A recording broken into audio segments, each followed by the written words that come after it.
Une fois qu'on connaît le chemin de notre histoire, on peut planter le décor.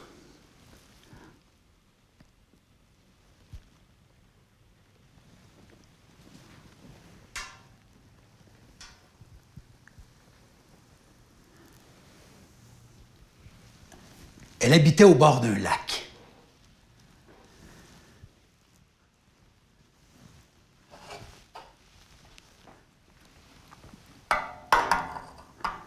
Au beau milieu d'une forêt.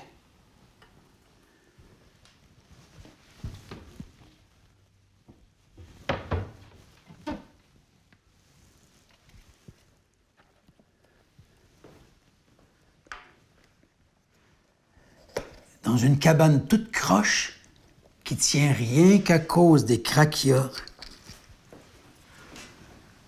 puis des fardoches qui poussent tout autour. Pour faire exister un lieu, il faut y aller avec une écriture sensorielle. On peut parler de l'odeur du sapin, du chant du vent dans les branches qui fait bruisser les feuilles. Aouh!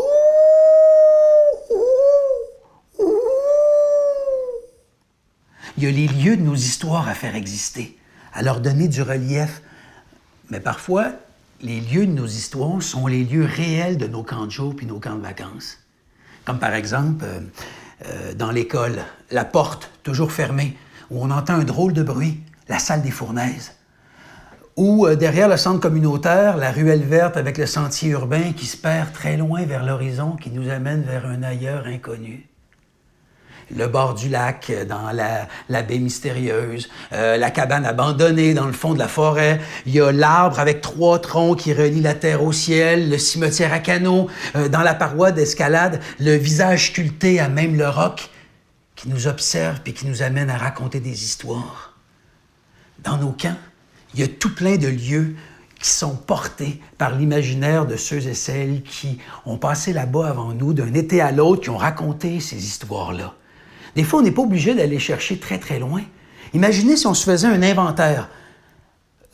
On pourrait organiser une carte des lieux imaginaires de notre camp, puis organiser une visite guidée pour présenter aux nouveaux arrivants, leur donner envie de l'aimer, de l'apprivoiser, d'en prendre soin.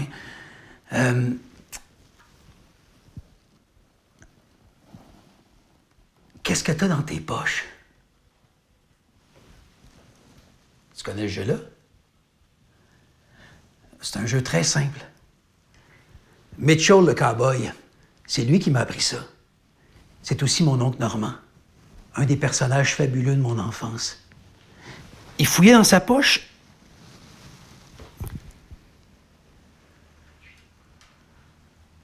Si tu prends gentiment ce caillou entre ton pouce et ton index, que tu le places dans la lumière pour l'observer, que tu touches les cicatrices de tes doigts, tu lui trouveras une grande valeur.